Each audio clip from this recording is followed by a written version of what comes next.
할렐루야, 좋은 아침입니다. 슬기로운 아침 시간 레위기 4장 말씀입니다. 하나님에 대한 여러 가지 속성들, 즉 하나님이 갖고 있는 성품들이 많습니다. 그 중에서 우리가 가장 좋아하는 하나님의 성품은 사랑이라는 성품입니다. 성경 안에서도 하나님에 대한 사랑을 어렵지 않게 찾아볼 수 있습니다.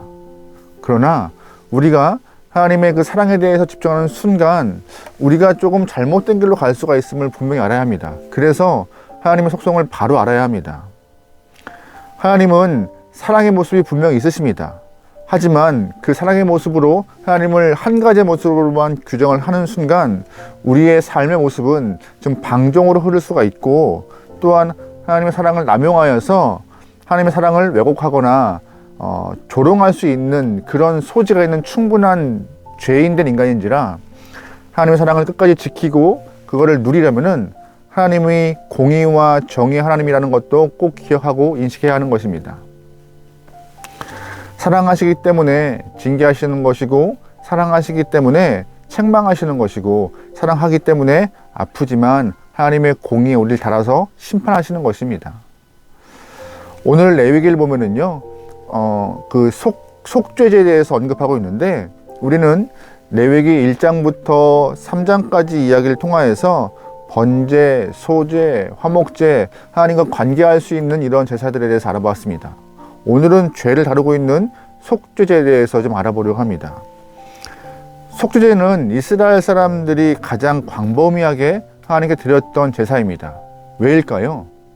누구도 죄에서 자유롭지 않기 때문이죠. 모두가 다 죄를 짓고 있고 죄에서 용서함 받아야 될, 구원 받아야 될 영혼이기 때문에 속죄제를 가장 많이 드렸던 그런 한 부분의 제사입니다. 사실 누구도 죄에서 자유로울 수 없습니다. 알고 짓던 모르고 짓던 사람은 죄와 무관할 수 없는 것인데, 그래서 알고 짓던 모르고 짓던 죄를 깨닫는 순간, 나의 죄를 아는 순간 모든 사람들은 속죄를 통하여서 주 앞에 용서함을 받아야 한다고 오늘 본문은 말하고 있는 것이에요. 2절 말씀 보겠습니다. 이스라엘 자손에게 말하여 이르라. 누구든지 여호와의 계명 중 하나라도 그릇 범하였으되. 아멘.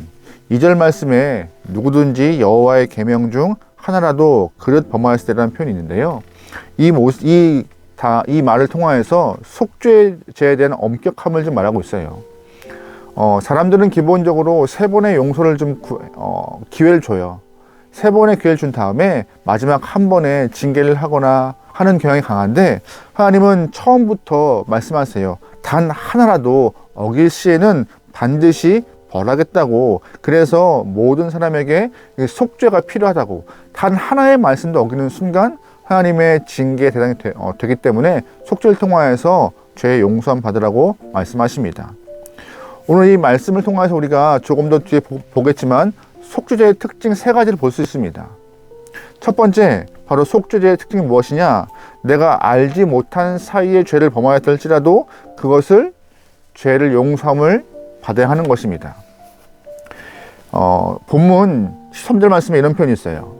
만일 이스라엘 온 회중이 여호와의 계명 중 하나라도 부지 중에 범하여 허물이 있으나 스스로 깨닫지 못하다가.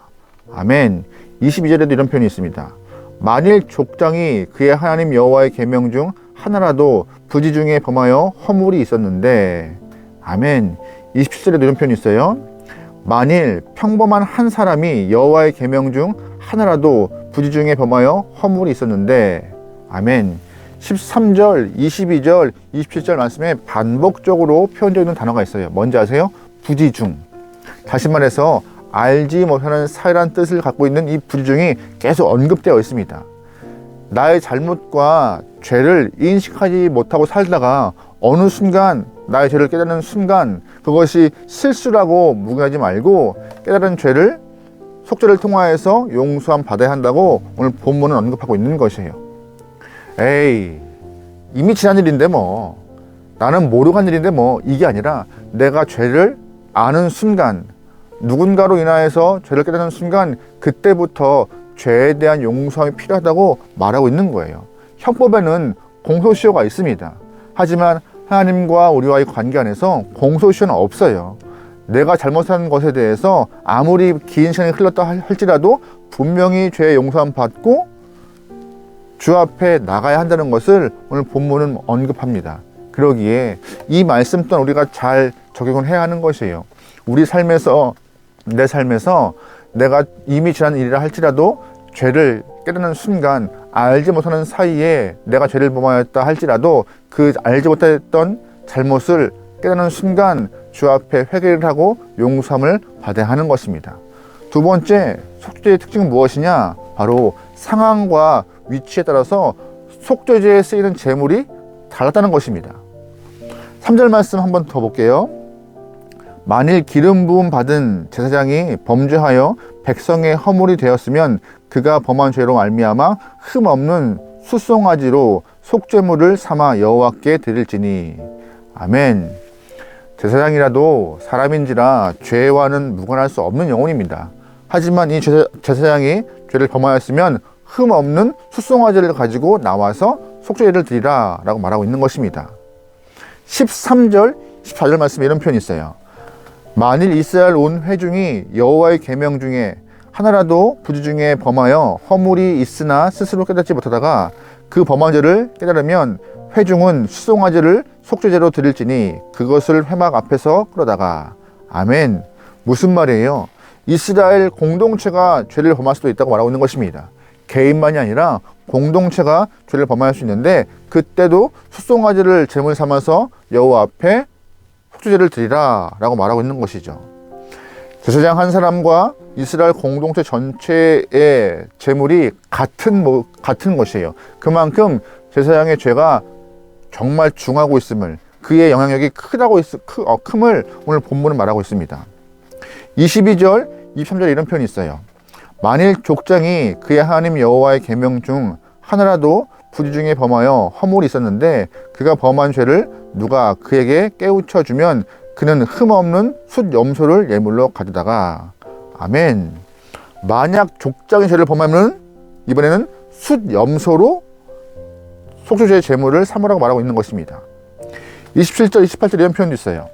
만일 평민의 한 사람이 여호와의 계명 중 하나라도 부지 중에 범하여 허물이 있었는데 그가 범한 죄를 누가 그에게 깨우쳐 주면 그는 흠 없는 암염소를 끌고 와서 그 범한 죄로 말미암아 그것을 예물로 삼아. 아멘.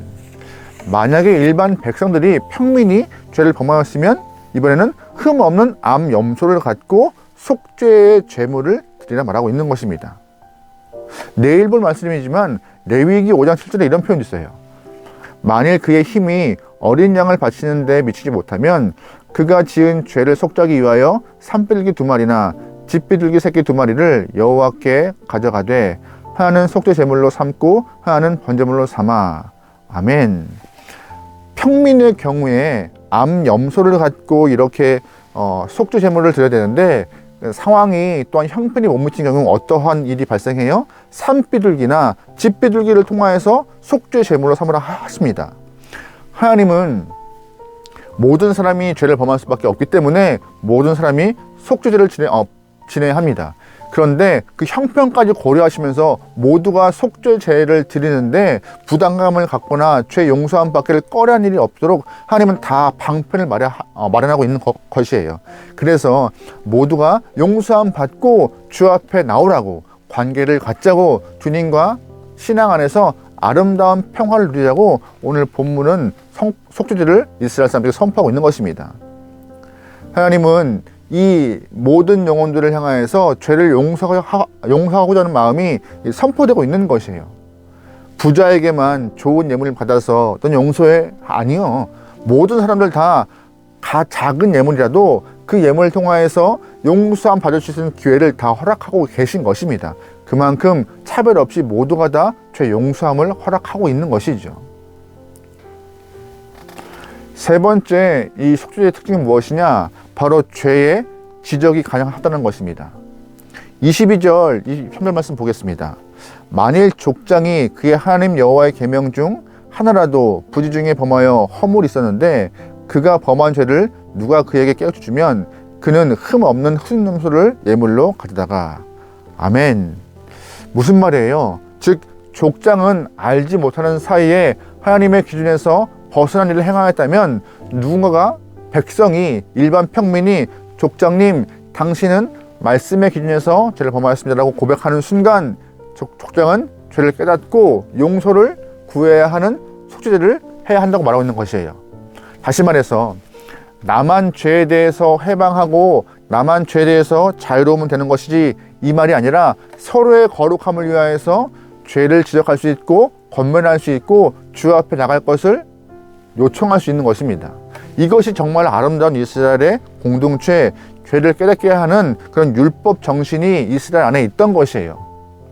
이 모습을 통하여서 하나님은 이스라엘 공동체가 죄와는 좀 먼 하나님의 귀한 공동체로 성장하기 원하고 있는 마음을 우리는 본문에서 알 수 있습니다.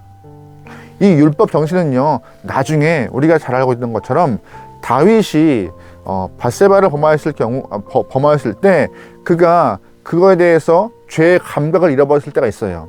왕이 된 이후 무소불욕의 권위를 갖고 살다 보니 죄에 대해서 무뎠을 때 선지자 나단이 나와서 왕 앞에서 꾸짖는 모습이 나오죠. 그의 모습을 책망하는 모습이 나오는데, 오늘 이 본문의 율법 정신에 기인해서 그렇게 왕의 죄를 꼬집고 책망하는 그런 상황이 발생할 수 있었던 그런 배경이 이 속죄제 안에 있던 것입니다.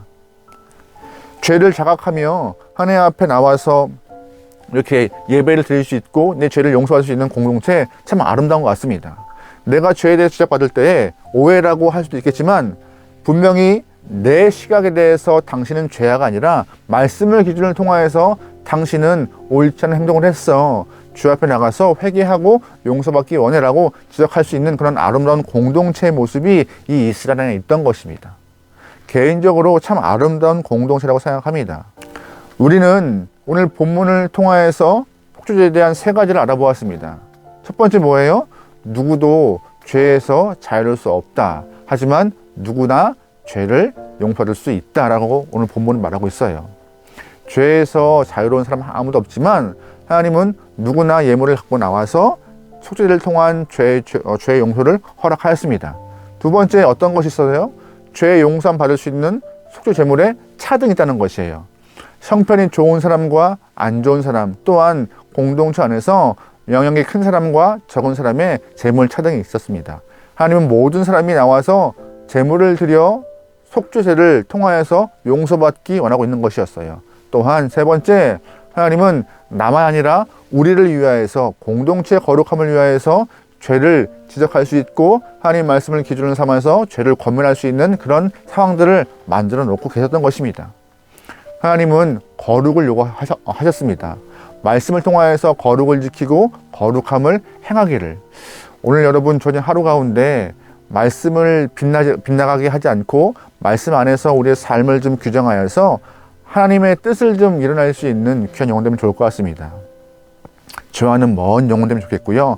혹여나 내 오늘의 삶 가운데 말씀에서 어긋난 모습이 있다면은 오늘 즉시 주님 앞에 용서를 구하여서 용서를 한번 받는 그런 귀한 영혼의 삶이 되기를 주로 축원합니다. 아멘. 기도하시겠습니다. 하나님, 말씀을 기준 삼아서 살고자 애쓰는 영혼들이지만 어느 순간 이 땅을 살아가는 저희들 말씀과 어긋난 삶을 살 때가 많습니다. 알게 모르게 지은 죄도 많습니다. 그때마다 실수였다고 묵인하거나 이미 지난 일이라고 덮어버리지 않게 허락하시고, 죄를 깨닫는 순간 주 앞에 나가서 용서함을 통하여서 회개함이 있게 허락하여 주옵소서. 하나님, 주님을 향한 은혜를 간구합니다. 우리가 동행하시고 말씀 안에서 생활할 수 있는 힘과 용기와 결단을 허락하소서. 모든 걸 맡기오며 예수님의 이름으로 기도합니다. 아멘.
네.